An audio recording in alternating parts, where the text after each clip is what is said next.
안녕하세요. 현대미술과 디지털이 만났을 때 고동현입니다. 저는 현재 미술사가와 비평가로 활동하고 있습니다. 오늘 디지털에 대해서 현대미술과의 관계를 이야기하고자 하는데요.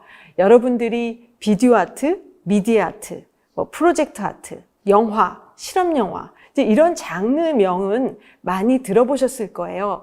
그런데 디지털 아트 혹은 디지털 이러한 것들은 굉장히 개념적으로 불분명할 수 있습니다. 그런 것은 무엇보다도 제가 오늘 다루고자 하는 것이 창작의 수단, 유통의 수단, 그리고 현대인들이 어떻게 이미지를 공유하느냐, 이 모든 전반에서 디지털 매체가 갖는 영향력을 총체적으로 보기 위해서 오늘 디지털이라는 제목을 들고 나왔고요.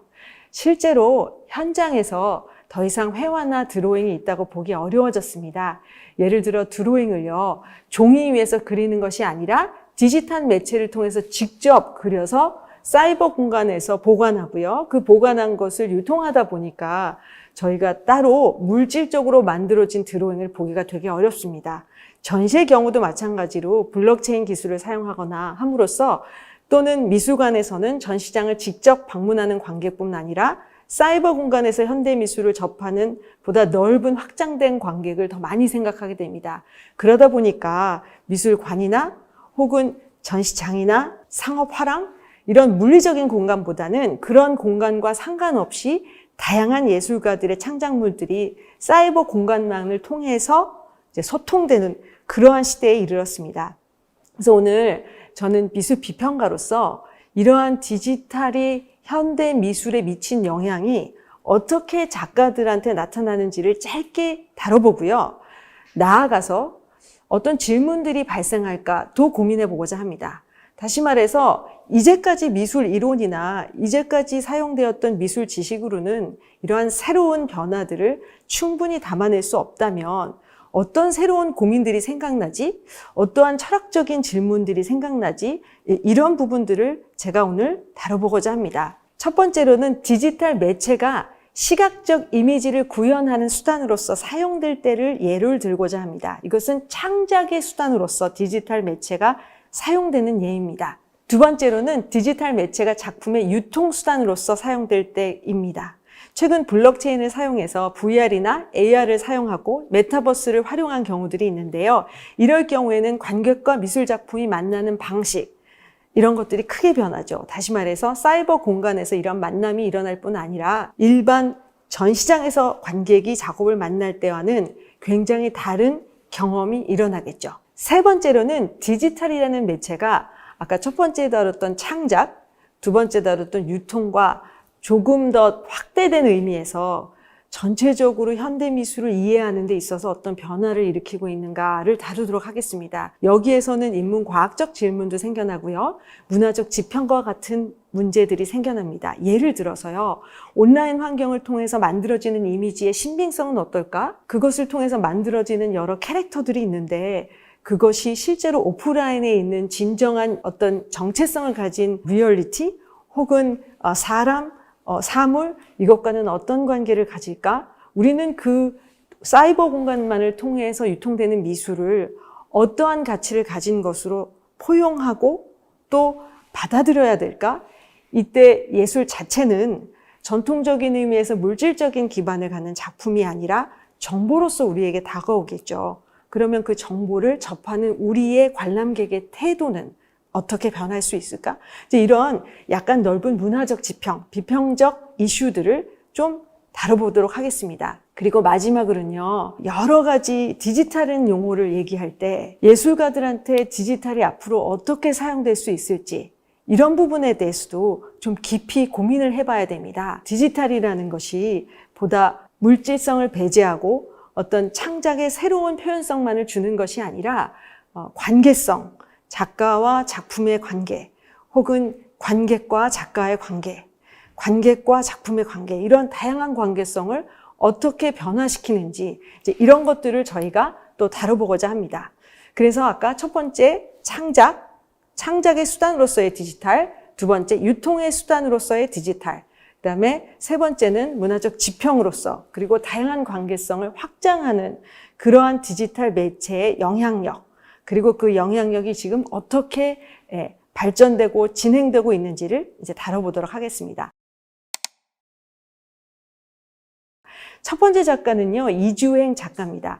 이주행 작가를 제가 첫 번째 순서에 넣은 것은 아까 말씀드린 첫 번째 예, 디지털이 창작의 수단으로 사용됐을 때의 현황을 가장 잘 보여주는 작가이기 때문입니다. 또 한 가지 흥미로운 사실은 이주영 선생님은 예술의 분야에서 오셨다기보다는 과학기술 프로그래밍, 이런 일종의 구현 수단에 대한 능력이 굉장히 뛰어나신 분이세요. 그래서 저는 이주영 선생님 작업을 보면서 초기에 사진을 원래 했던 사진작가가 없었기 때문에 사진이라는 매체를 굉장히 잘 다루는 공학적이고 과학적인 지식이 뛰어난 사람들이 어떻게 사진의 분야를 통해서 예술의 분야로 수렴됐느냐, 이제 이런 측면에서 저는 이주행 작가님이 굉장히 흥미롭다고 생각해요. 그래서 그런 예를 한번 다뤄보도록 하죠. 예술가들은 과학기술의 기준을 벗어나서 예상 가능하지 않은 선택들로 현대미술을 변화시키는데 다양한 과학기술의 변화를 활용해 왔습니다. 저희가 디지털과 현대미술의 만남을 논의할 때 공학적인 기점이 아닌 또한 문화사적인 해석이나 작가 선택의 관점에서도 보아야 하는데요. 이주행 작가님이 이제 과학적인 다양한 정보, 지식, 이제 이런 것들을 활용함에 있어서 주관적인 선택, 어떻게 하면 이런 것들을 예술적으로 만들 것인가, 이제 이런 얘기를 많이 하시거든요. 그래서 첫 번째 순서를 언급하게 되는 것은 이러한 프로그램과 다양한 공학적 지식과 과학적 어떤 기술 이런 것들을 사용한 조작을 가지고서 이미지를 구현하십니다. 그런데 그 이미지가 어떻게 예술가의 이미지로 이해될 수 있을까? 이것이 이주행 선생님의 굉장히 큰 질문이지요. 의학적인 정보를 특히 사용하시는데요. 의학적인 정보들이 어떻게 미학적인 의미를 지닐지의 부분에 대해서 앞으로 진행될 작가의 세부적인 설명을 더 들어봐야겠지만 융합학문이라는 이름으로 여타 다양한 분야의 정보가 미술계에 유입될 때 무엇이 의학이 아닌 예술의 목적에 부합되는 쓰임으로 간주될 수 있을지. 다시 말해서 이주행 선생님 작업에 보이는 이미지 같은 것들은 보통 이제 심장 박동이라든지 신체적인 어떤 변화에 대한 생리학적인, 생물학적인 그런 정보들이거든요. 다양한 정보들과 미술이 어떻게 만나야 할지 이 부분에 대해서 이주행 선생님의 작업이 굉장히 재미있는 질문을 던진다고 생각을 합니다. 이주행 선생님 같은 작업 같은 경우에는 과학의 분야에 있는 분이 생리학이나 생물학에서 사용되는 정말 과학적인, 정통적인 과학적 지식을 사용하시되 이것을 주관적으로 변형시켜서 예술작품으로 표현하시는 경우라고 말씀을 드릴 수 있어요. 그것에 반해서 조용각 선생님 같은 경우에는 예술의 분야에서 출발을 하셨다. 이제는 IT나 정보 체계에 대해서 관심을 갖고 계신 분입니다. 우리가 통상적으로 말하는 2차 창작물의 개념, 즉 포스트 프로덕션 작가라고 저희가 말씀드릴 수 있습니다. 이 부분은 저희가 정보체계의 틈이라는 제가 제목을 달았습니다. 왜냐하면 조용각 작가님이 자주 사용하시는 것이 밈이거든요. 밈은 이기적 유전자라는 책에서 리차드 도킨스가 처음 제시한 용어입니다. 인터넷 시대 온라인상에서 유행하는 여러 2차 창작물, 예를 들어 짤 같은 거, 우리가 짤이라고 하는 것들, 이런 패러디물, 이런 것들이 다 2차 창작물이자 밈에 해당합니다.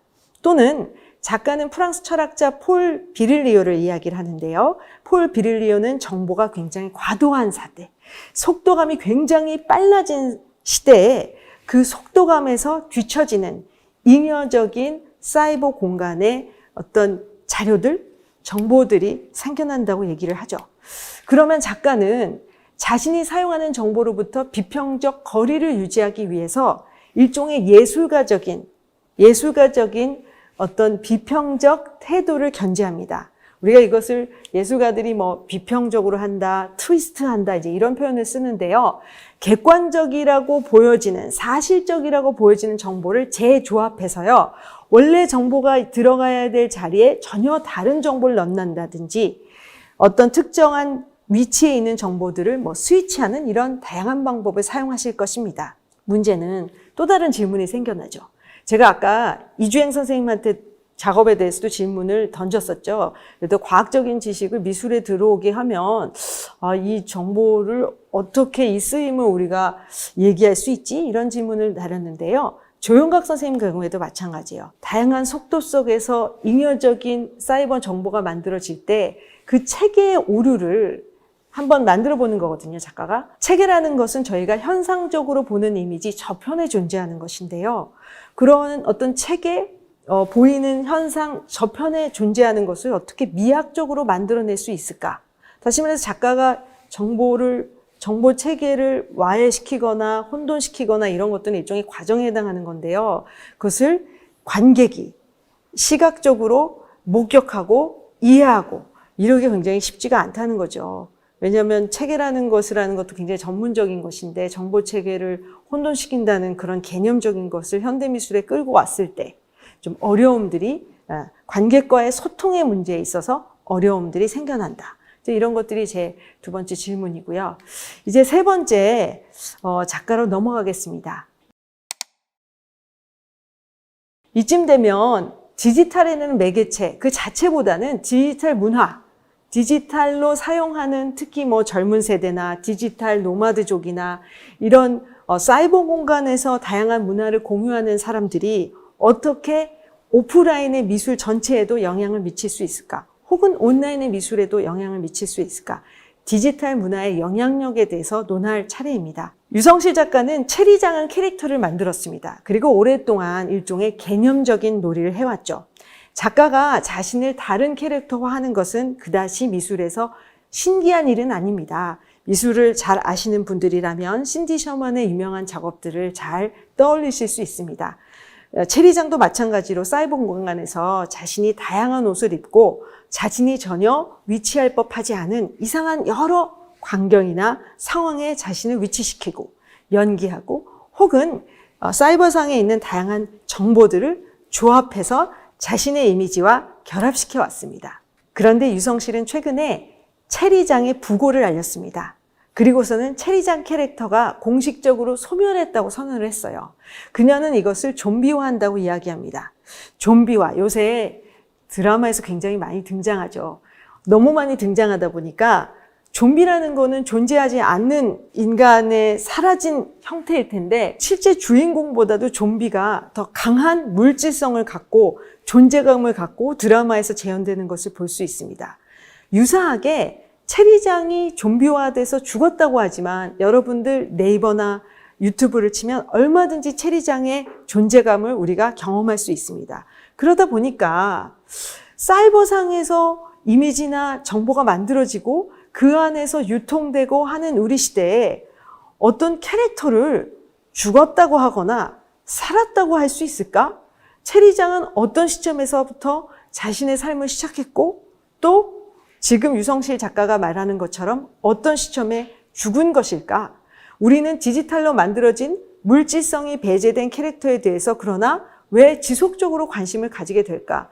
당연히 상상이 가겠지만 유튜브에 그 존재감은 죽었다고 하는 상황에서도 계속되고 있기 때문이죠. 마지막으로는 안종현 선생님에 대해서 말씀드리고자 합니다. 안종현 선생님은 실은 현재는 기획자로 활동하고 계시지만 최근 국내 사진계에서 굉장히 각광을 받은 사진 작가이시기도 합니다. 그래서 본인이 창작자로서 일종의 디지털 문화의 다양한 기술과학적 변화들, 심지어 정보체계, 문화 정책적인 부분도 합쳐서 기획자로 이제 활동하고 계십니다. 원래 사진의 역사에서 디지털화를 논하는 것은 그다지 흥미거리가 아닐 수는 있습니다. 하지만 이것이 새로운 전시 공간과 만났을 때는 다양한 쟁점들을 던져준다고 할 수 있습니다. 프랑스의 철학자이자 해체주의 학자인 데리다가 아이카이브라는 개념을 내세웠습니다. 여기서 아이카이브라는 것은 여러 가지 다양한 책에서 나오는 텍스트, 음악, 이 모든 것이 정보로 치환되고 한 사이버 공간에서 합치되어서 유통되는 우리 시대에 굉장히 걸맞는 용어라고 말씀드릴 수 있습니다. 뿐만 아니라 온라인 전시를 통해서 유통되게 되면서 이제까지 다양한 매체에 있었던 회화, 조각, 그렇죠? 사진, 영상 이런 것들이 정보화되고 또 이런 것들을 관객들이 24시간 자신이 원하는 곳에서 자신이 원하는 시간, 이전의 시간과 공간적인 한계를 넘어서 감상할 수 있게 됩니다. 이것은 상징적 의미에서도 중력을 초월하는 것이고요. 상당한 확장성을 갖는다고 말씀드릴 수 있습니다. 현대미술이요, 아주 오랫동안 확장성에 대해서 고민했다고 말씀드릴 수 있는데요. 이제 디지털을 통한 온라인 미술 공간, 온라인 전시장 이런 것들이 확장되고요. 아시다시피 주식 시장에서 주식을 사듯이 이제 NFT라는 형태의 미술 시각적 정보를 얼마든지 사이버 공간에서 살 수 있다면 이 확장성은 훨씬 넓어졌다고 말씀드릴 수 있습니다.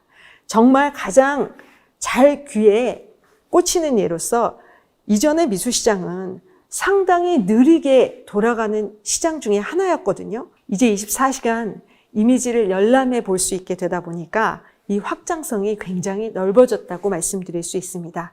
뿐만 아니라 이 확장성은 개별적인 개인에 따라서 또 의미를 갖게 된다는 측면에서도 오랫동안 현대미술이 다양한 대중과 다양한 방식으로 만나고자 했던 그러한 꿈을 이루는 시점에 왔다고 말씀드릴 수 있습니다. 그래서 제가 마지막으로 프랑스 시인 말레르메의 굉장히 유명한 인용이죠. 벽이 없는 박물관.